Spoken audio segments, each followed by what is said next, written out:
Otep à tous, bien-aimés frères et sœurs. Le fameux Moïse Katumbi.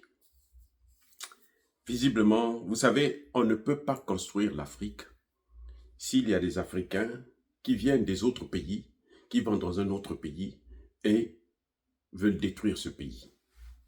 C'est-à-dire, si par exemple des Congolais quittent Ouesso, ils vont au Cameroun et puis ils cherchent à mettre la zizanie dans tout le Cameroun. On ne peut pas construire l'Afrique comme ça. On ne peut pas construire l'unité africaine comme ça. On ne peut pas parler du panafricanisme lorsque il y a des criminels qui utilisent le panafricanisme pour détruire les autres pays. Vous comprenez? J'ai entendu beaucoup d'experts qui vont vous dire que dans la guerre entre le Congo et le Rwanda, c'est en fait une guerre occidentale. Oui, c'est vrai, ce sont les Occidentaux qui utilisent Paul Kagame. C'est vrai. Mais ce n'est pas pour autant pour dire que Paul Kagame n'est pas responsable. Il est responsable à 100%. Celui que nous voyons, nous, c'est Paul Kagame. Les autres, là, nous supposons, parce que nous savons que Kagame ne fabrique pas des armes, le Rwanda ne fabrique pas des armes, l'Ouganda ne fabrique pas des armes, donc ces armes-là viennent de quelque part, et comme ils ont des relations avec l'Occident, donc ce sont les Occidentaux qui donnent ces armes. C'est ça que nous connaissons.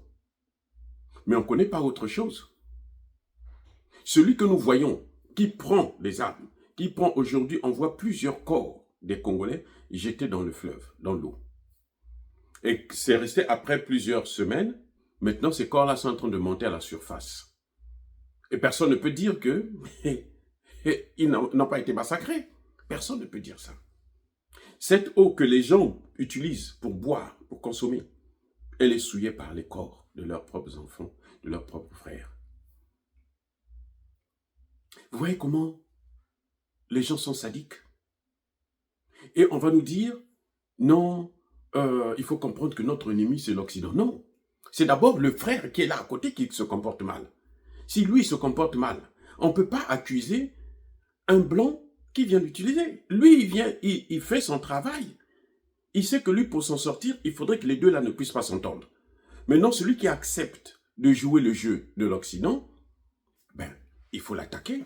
C'est avec lui que nous devons, c'est lui que nous devons combattre. C'est inévitable.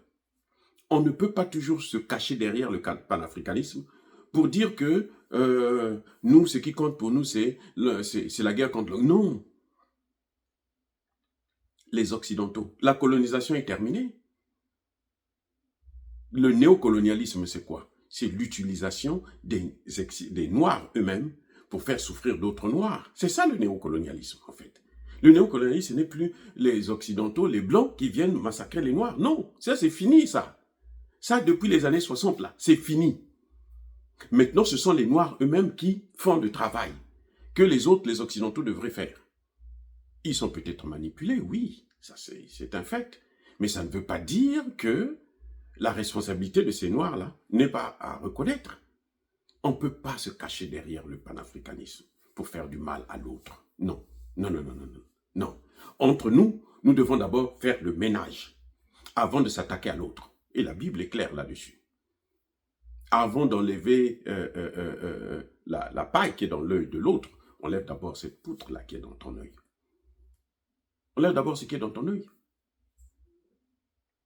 Les Occidentaux n'ont pas attaché Paul Kagame les bras et les mains pour dire que bon, si tu fais pas ça, nous on va faire ceci, si tu fais pas ça, nous on va violer ta femme, nous on va détruire tes enfants, on va les neutraliser. Non. Il est conscient de pouvoir, de faire ce qu'il entend de faire en RDC. Il est conscient. Il se dit, moi je veux créer un empire Tutsi. Ça, c'est pas les Occidentaux. L'empire Tutsi, ce n'est pas un empire occidental.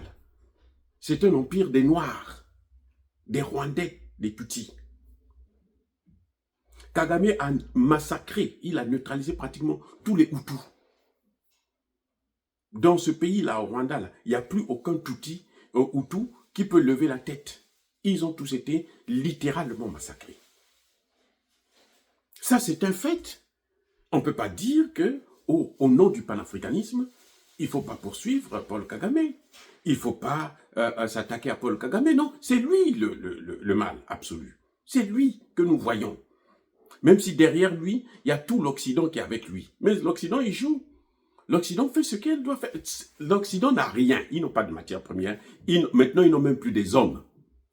Ils n'ont plus une jeunesse. La baisse de natalité là-bas, c'est un problème sérieux. Donc, eux, ils ne comptent que sur nous. Maintenant, nous, qu'est-ce que nous faisons? On passe notre temps à s'entretuer, à massacrer les autres, et pour faire plaisir à ces mêmes Occidentaux, à sauvegarder les intérêts des Occidentaux. Les Occidentaux, sachant qu'ils n'ont rien, ils sont obligés de faire ce qu'ils sont en train de faire. Mais nous, Paul Kagame n'est pas obligé de faire ce qu'il est en train de faire en RDC. Non, il n'est pas obligé. Ou l'Ouganda n'est pas obligé de soutenir Paul Kagame et de détruire, contribuer à la destruction de la RDC. Ou le Congo-Brazzaville n'est pas obligé de soutenir Paul Kagame pour qu'il puisse vivre. C'est qu'il y a un problème grave. C'est d'abord entre nous là que ça se passe. Les amis, si c'est ça le panafricanisme, alors je ne suis pas panafricaniste.